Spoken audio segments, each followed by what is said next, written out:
H.P. Lovecraft's The Tree, Fata Viam Invenient. On a verdant slope of Mount Minelis in Arcadia, there stands an olive grove about the ruins of a villa. Close by is a tomb, once beautiful with the sublimest sculptures, but now fallen into as great decay as the house.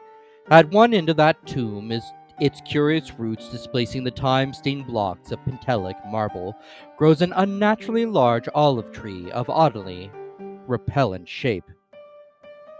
So like to some grotesque man, or death-distorted body of a man, that the country folk fare to pass it at night when the moon shines faintly through the crooked boughs. Mount Minelis is a chosen haunt of dreaded Pan, whose queer companions are many, and simple swains believe that the tree must have some hideous kinship to these weird Panishi. But an old beekeeper who lives in the neighboring cottage told me a different story. Many years ago, when the hillside villa was new and resplendent, there dwelt within it the two sculptors, Kalos and Mucides. From Lydia to Nepalis, the beauty of their work was praised, and none dared say that the one excelled the other in skill. The Hermes of Kalos stood in a marble shrine in Corinth, and the palace of Mucides surmounted a pillar in Athens, near the Parthenon.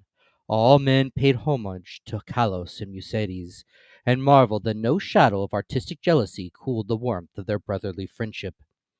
But though Kalos and Mucides dwelt in unbroken harmony, their were not alike.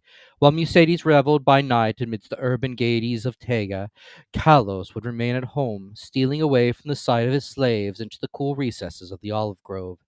There he would meditate upon the visions that filled his mind, and there devise the forms of beauty which later became immortal and breathing marble. Idle folk indeed said that Kalos conversed with the spirits of the grove, and that his statues were but images of the fauns and dryads he met there, for he patterned his work after no living model. So famous were Kalos and Mucides that none wondered when the tyrant of Syracuse sent to them deputies to speak of the costly statue of Tyche, which he had planned for his city. Of great size and cunning workmanship must the statue be, for it was to form a wonder of nations and a goal of travelers. Exalted beyond thought would be he whose work should gain acceptance, and for this honor Kalos and Mucides were invited to compete. Their brotherly love was well known, and the crafty tyrant surmised that each, instead of concealing his work from the other, would offer aid and advice, this charity producing two images of unheard of beauty, the lovelier of which would eclipse even the dreams of poets. With joy the sculptors hailed the tyrant's offer, so that in the days that followed their slaves heard the ceaseless blows of chisels. Not from each other did Kalos and Mucides conceal their work, but the sight was for them alone. Saving theirs, no eyes beheld the two divine figures released by skilful blows from the rough blocks that had imprisoned them since the world began. At night, as of yore, Mucides sought the banquet halls of Tegi, whilst Kalos wandered alone in the olive grove.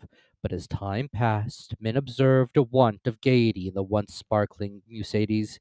It was strange, they said amongst themselves, that depression should thus seize one with so great a chance to win art's loftiest reward.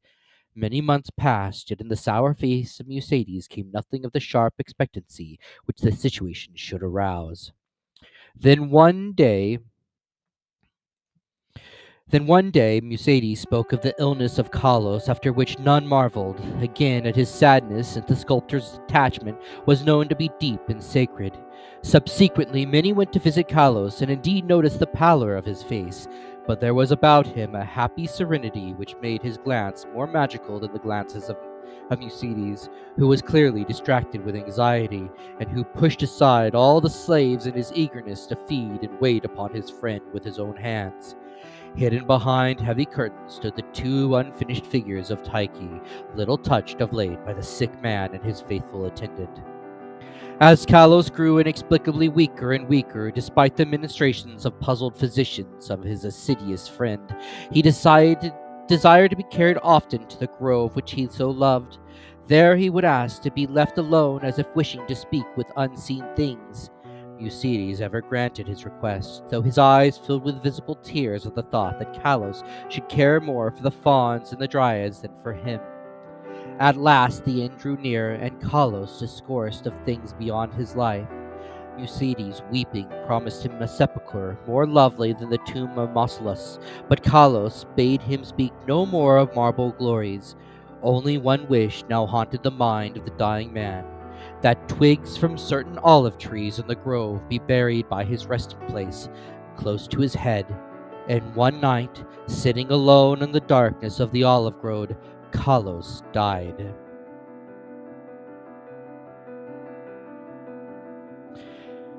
Beautiful beyond words was the marble sepulchre which stricken Mucides carved for his beloved friend. None but Carlos himself could have fashioned such bas reliefs, wherein were displayed all the splendors of Elysium. Nor did Mucides fail to bury close to Carlos's head the olive twigs from the grove.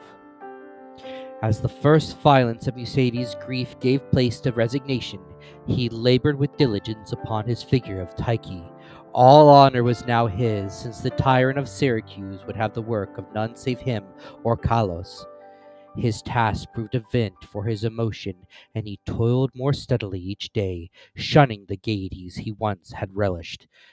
Meanwhile, his evenings were spent beside the tomb of his friend, where a young olive tree had sprung up near the sleeper's head. So swift was the growth of this tree, and so strange was its form, that all who beheld it exclaimed in surprise, and Mucides seemed at once fascinated and repelled. 3 years after the death of Carlos, Mucides dispatched a messenger to the tyrant, and it was whispered in the agora at Tegi that the mighty statue was finished. By this time, the tree by the tomb had attained amazing proportions, exceeding all other trees of its kind, and sending out a singularly heavy branch above the apartment in which Mucides labored. As many visitors came to view the prodigious tree as to admire the art of the sculptor, so that Mucides was seldom alone. But he did not mind his multitude of guests. Indeed, he seemed to dread being alone now that his absorbing work was done. The bleak mountain wind, sighing through the olive grove and the tomb tree, had an uncanny way of forming vaguely articulate sounds. The sky was dark on the evening that the tyrant's emissaries came to Tega. It was definitely known that they had come to bear away the great image of Tyche and bring the eternal honor to Mucides, so the reception by the proxenoi was of great warmth. As the night wore on, a violent storm of wind broke over the crest of Menelaus, and the men from far Syracuse were glad that they rested snugly in the town. They talked of their illustrious tyrant and of the splendor of his capital, and exulted in the glory of the statue which Mucides had wrought for him. And then the men of Tegi spoke of the goodness of Mucides, and of his heavy grief for his friend, and how not even the coming laurels of art could console him in the absence of Carlos, who might have worn those laurels instead. Of the tree which grew by the tomb near the head of Carlos they also spoke. The wind shrieked more horribly, and both the Syracusans and the Arcadians prayed to Aeolus. In the sunshine of the morning, the proxenoi led the tyrant's messengers up the slope to the abode of the sculptor, but the night wind had done strange things. Slaves' cries ascended from a scene of desolation, and no more amidst the olive grove rose the gleaming colonnades of that vast hall where Mucides had dreamed and toiled. Lone and shaken mourned the humble courts and the lower walls, for upon the sumptuous greater peristyle had fallen squarely the heavily overhanging bough of the strange new tree, reducing the stately poem in marble with odd completeness to a mound of unsightly ruins. Strangers and Tegans stood aghast, looking from the wreckage of the great sinister tree, whose aspect was so weirdly human, and whose roots reached so clearly in the sculptured sepulchre of Carlos, and their fear and dismay increased when they searched the fallen apartment. For of the gentle Mucides and of the marvelous fashioned image of Tyche, no trace could be discovered.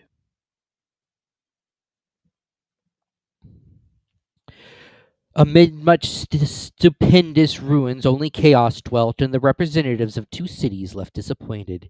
Syracusans that they had no statue to bear home, Tegans that they had no artist to crown. However, the Syracusans obtained after a while a very splendid statue in Athens, and the Tegans consoled themselves by erecting in the agora a marble temple commemorating the gifts, virtues, and brotherly piety of Mucides. But the olive grove still stands, as does the tree growing out of the tomb of Kalos, and the old beekeeper told me that sometimes the boughs whispered to one another in the night wind, saying over and over again, Oida, Oida, I know, I know.